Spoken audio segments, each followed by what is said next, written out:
안녕하십니까. PKJ 자전거 피팅 연구소 박광진 소장입니다. 자, 이번 시간에는 자전거 피팅에 왜 기대 심리가 왜 자전거 피팅에 영향을 미칠까? 미칠 것 같습니까? 예, 미칩니다. 그래서 제가 기대 심리, 자전거 피팅의 왜 기대 심리에 대해서 한번 살펴보도록 하겠습니다. 이 그림 보시면 알겠죠? 자전거가 정비가 잘 안 됐어요. 불안한 상태입니다. 나사라도 하나 빠질 것 같아요. 어떻습니까? 불안하니까 100% 힘을 못 쓰는 거죠. 그것도 하나의 어떤 인간의 심리가 영향을 미친 걸 볼 수 있는 거죠. 간단한 예를 한번 드릴게요. 제가 예전에 무전여행, 제가 그때 마산에 살았어요. 마산에서 인천까지 4박 5일 동안 생활 자전거를 타고 하이킹을 했는데, 가다 보니까 뒤에 텐트하고 버너하고 이런 거 싣고 갔어요. 그랬더니 그 뒤에 캐리어가 약했던지 왔다 갔다 하다 보니까 그게 불러져 버린 거죠. 그래서 그걸 줄로 제가 묶고 자전거를 타고 간 적이 있는데, 내리막에 어떤 긴 내리막이 있었는데 속도도 빨랐어요. 쭉 내려가는데 왠지 불안한 거예요. 왜냐? 그 뒤에 캐리어가 바퀴를 쳐서 또 넘어지는 거 아닐까. 그래서 속도를 많이 못 냈던 적도 있습니다. 그런 부분에서 어떤 자전거의 기재 고장 아니면 그런 어떤 심리가 작용해서, 선수들 같은 경우는 그런 경우 있습니다. 부상당한 후에 낙차 후에 다시 시합이 들어가면 그 시합에서 또 그런 상황이 생겼을 때는 나도 모르게 바퀴를 빼게 된다. 왜냐? 또 넘어질 것 같으니까. 그게 인간의 심리가 어떤 영향을 미친다는 하나의 증거가 될 수 있는 거죠. 자, 자전거 피팅 왜 기대 심리 볼게요. 우리가 부상을 당하고 한 2, 3개월 쉬다가 다시 처음 자전거를 딱 타게 되면 어떤 느낌을 가질 것 같습니까? 예전에 타던 자전거가 아닌 것 같아요. 이건 내 자전거 아닙니다, 이거. 근데 실제는 내 자전거 맞아요. 똑같은 세팅의 내 자전거 맞습니다. 근데 타면 느낌이 완전히 딴 사람 자전거 같죠? 그게 바로 인간의 어떤 느낌, 감각, 민감도. 피팅은 그게 영향을 받기 때문에 얼마나 섬세한 부분이겠습니까? 자동차 운전하시는 분들 알죠? 아침에 룸미러 보는 거하고 저녁에 룸미러는 높이가 틀리잖아요. 아침만 되면 룸미러 만지잖아요. 그 정도로 우리 신체는 밤과 낮의 차이도 있고 어떤 상황에 따라, 특히나 부상을 당해서 몇 개월 쉬고 다시 자전거를 탔을 때는 그 느낌이라는 것은 엄청난 차이가 있습니다. 안전 높이 높게 느껴지겠죠. 높게 느껴질 겁니다. 상체 자세 멀게 느껴질 겁니다. 멀게. 우리가 근력이 많은 상태에서는 뭔가 좀 가깝게 느껴질 수 있어요. 근데 근력이 빠졌잖아요, 몸에서. 그렇게 되면 몸도 경직되어 있고 좀 멀게 느껴지는 경우가 많습니다. 어떻게 보면 낙차라는 얘기는 프로 경륜 선수들이나 아니면 엘리트 아마추어 선수들에게 해당되는 경우일 수도 있겠네요. 낙차 후에 다시 자전거를 탈 때 어떤 느낌이니까. 클릿, 민감합니다, 이거는. 클릿. 똑같은 클릿인데 어제 오늘이 다릅니다. 클릿이 민감하다는 거죠. 그래서 저 같은 경우는 너무 민감해서 처음 선수 생활할 때는 좀 앞에다가 뒀어요. 하지만 나중에는 경륜 후반기에는 아예 제일 뒤에 가고 탔어요. 특히나 제가 또 무릎에 어떤 반응성 연골 수술도 했거든요. 그 이후로는 아예 그냥 민감도를 아예 무시해버렸어요. 그래서 가다가 깊숙이 넣고 탔습니다. 주동거리 아주 불필요한 근육을 사용하게 된다. 우리가 자전거를 계속 타는 이유, 자전거를 타는 어떤 선수들 사이에서 하는 얘기가 있어요. 하루라도 자전거를 안 타면 감을 잃는다. 그런 얘기가 있었어요, 실제로. 다르게 얘기하면 뭐냐? 그 느낌. 근육으로 따진다면 주동근. 자전거에만 필요한 근육만 사용하게끔, 효율적으로 사용하게끔 몸을 계속해서 훈련시켜라. 그 얘기죠. 근데 훈련을 한 몇 달 동안 쉬었단 말이에요. 그리고 다시 자전거 타니까 어떻습니까? 그 사이에 자전거의 어떤 최적화된 어떤 근육이 이제 제 역할을 못하게 되는 거죠. 다른 근육들이 막 영향을 미치는 겁니다. 불필요한 근육들이. 그러다 보면 불필요한 어떤 힘을 쓰게 되고, 빨리 지치게 되고, 효율은 그 정도로 안 나오고 예전보다. 그래서 자전거 잘 안 나가게 되겠죠. 주는 건 뭐 불편한 거죠. 이거는 단적이네요. 자전거에 필요한 근육만 사용하는 어떤 사이클 선수가 있고, 보디빌더, 몸 좋은 허벅지 이런 보디빌더가 있어요. 둘을 자전거를 딱 태워가지고 달리게 하면 누가 더 잘 효율적으로, 누가 더 시속도 높고 오래 타겠습니까? 당연히 사이클 선수겠죠. 그 이유는 뭐냐? 자전거에만 필요한 근육만 사용하기 때문에 효율적으로. 대신에 보디빌더는 불필요한 근육들을 같이 사용하기 때문에 비효율적인 어떤 페달링이나 어떤 경기력을 발휘하게 되는 거죠. 뭐 그 개념을 이해하시겠죠. 그래서 부상을 당하게 되면 그 감을 잃어버린다. 근데 여기서 중요한 거는 피팅하고 왜 그게 연관이 있느냐. 마음이 흔들린다는 거예요. 기존의 피팅을 바꾸고 싶은 어떤 욕구가 확 일어난다는 거죠. 문제는 피팅이 아닌데, 문제는 내가 근력을 더 키워야 되고 내가 훈련을 더 해서 원래 다치기 전에 몸을 만든 다음에 어떤 느낌을 찾는 게 맞는데, 너무 욕심이 많다 보니까 그거 근력 키우고 이러기에는 시간이 걸리잖아요. 그러니까 보다 더 빨리 어떤 경기력을 높이기 위해서 피팅에 손을 대는 거죠. 그래서 자칫 잘못하면 부상 후에 어떤 재기량을 되찾지 못하는 경우도 많이 발생한다는 겁니다. 그럼 어떻게 해야 되겠습니까? 어떻게 해야 그 어떤 위험성, 피팅에 손을 대는 위험성을 방지할 수 있을까요?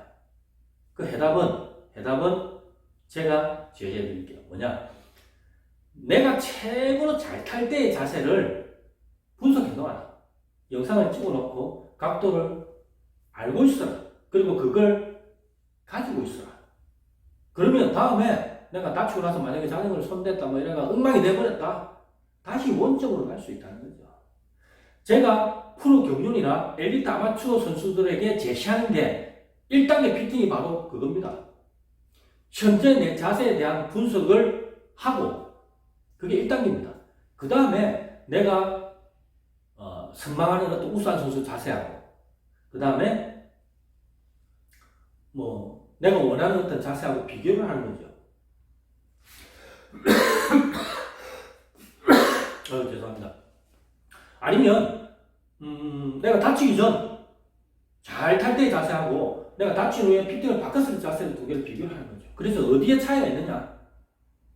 그러면 다시 내 원래 상태로 갈 수도 있고, 아니면 이 자세가 더 효율적이겠다라는 생각이 들면 그렇게 또 바꾸면 되는 거죠.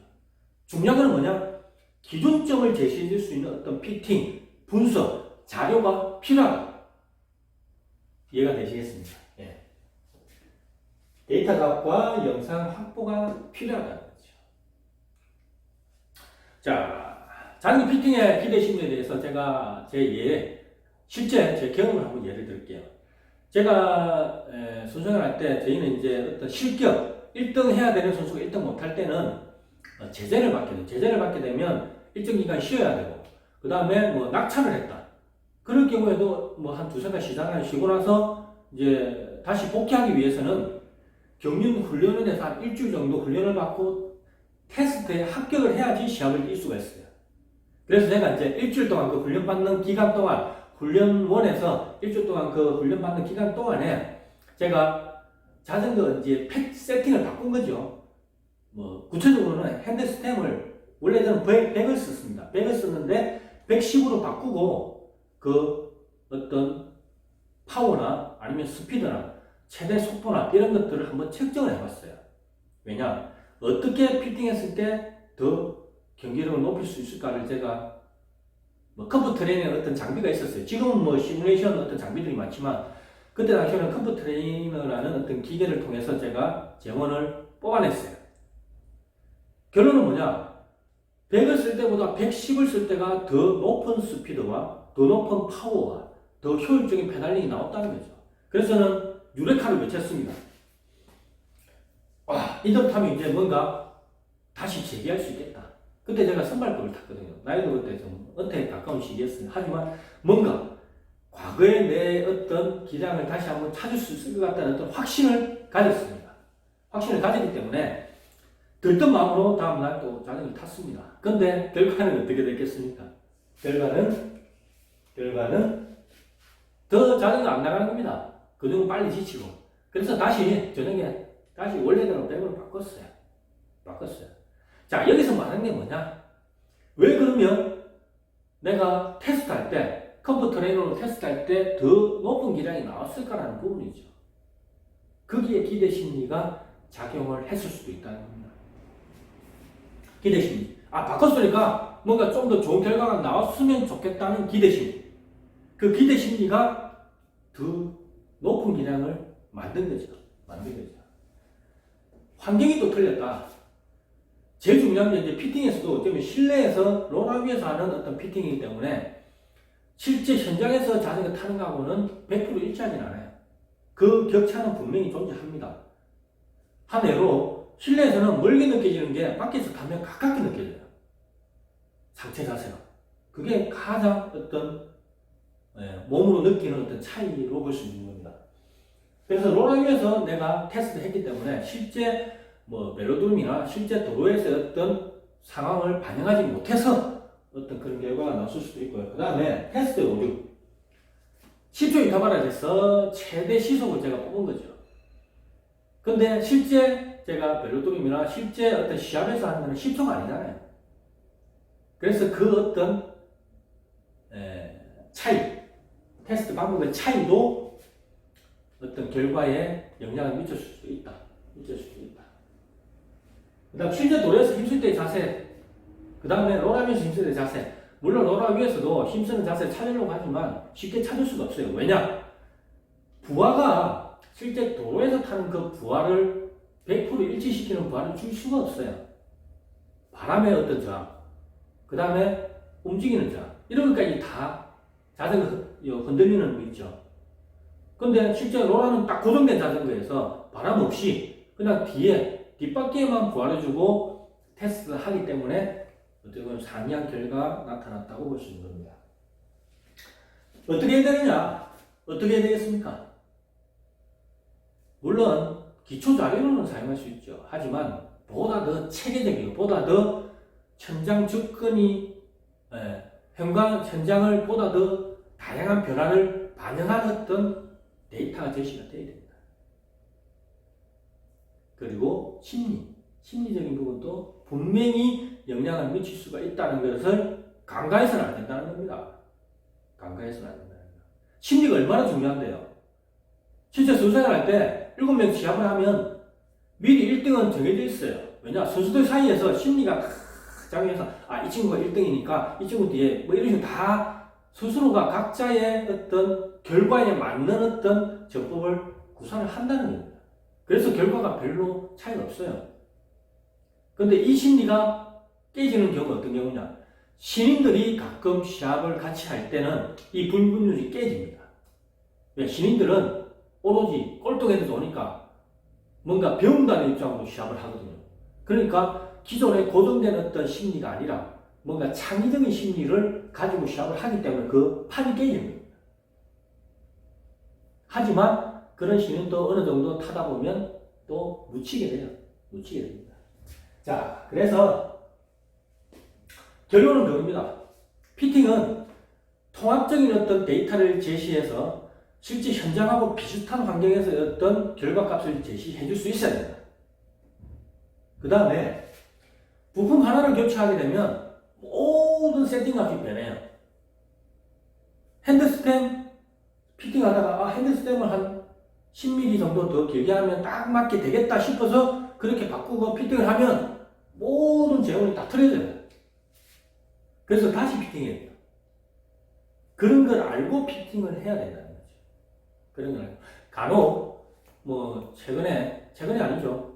유명한 어떤 자전거 회사에서는 안장 모양만 가지고 어떤 피팅을 제공하는 어떤 걸 봤습니다. 그건 잘못된 겁니다. 감히 저는 얘기합니다. 안장만 가지고 안장통을 없앨 수 있다. 그거는 진짜 눈 가리고 앙하는 겁니다. 전체적인 틀에서 안장통을 없애는 게 가장 기본입니다. 그 다음에 세세한 부분은 그 안장 모양으로 바꿀 수가 있다는 거죠. 전체적이고 통합적인 시각과 이를 과학적인 데이터를 통해서 확인하는 과정을 통해서 오류를 수정해야 된다. 뭡니까 그러면? 과학적인 데이터는 그 과정에 하나의 수단으로 작용할 수 있다는 거죠. 수단으로. 큰 부분에 대한 세세한 부분으로서의 피팅 흐름, 이거 중요합니다. 먼저 큰 틀에서 피팅의 어떤 흐름을 파악하고 기본적인 틀을 잡고 그 다음에 세세하게 피팅을 진행해 나가야 된다는 거죠. 이걸 간과해서 이걸 모르는 상태에서 거꾸로 세세한 부분부터 피팅을 한다면 피팅은 아마 배가 산으로 갈 겁니다. 그거는 제가 선수 시절에 경험했던 그 핵심입니다. 실제로 산으로 갔습니다. 피팅. 자, 어떻습니까? 피팅은 그냥 뭐 정해진 틀에 따라서 피팅하면 끝입니까? 아니라는 거죠. 피팅은 인간의 심리가 작용하는 어떻게 보면 진짜 민감한 어떤 영역입니다. 하지만 그 영역도 그 오류를 줄일 수 있는 만족도를 높일 수 있는 방법이 있습니다. 그 방법이 뭐냐? 통합적인 전체적인 틀에서 세세한 피팅 순으로 진행이 돼야 되고 그 과정에서 과학적인 데이터 그 다음에 통합적인 어떤 데이터들을 모아가지고 결과를 제시해 줄 수 있을 때 그 오류는 최소화될 수 있다. 심리적인 부분도 무시될 정도로 최소화시킬 수 있다는 겁니다. 자, 오늘은 자전거 피팅에서도 인간의 심리가 반영이 되고 그 기대 심리를 우리는 100% 신뢰해서는 안 된다. 안 된다. 보다 더 과학적이고 통합적인 어떤 피팅의 패러다임이 필요하다는 걸 말씀드렸습니다. 지금까지 PKJ 자전거 피팅 연구소 박광진 소장이었습니다. 감사합니다.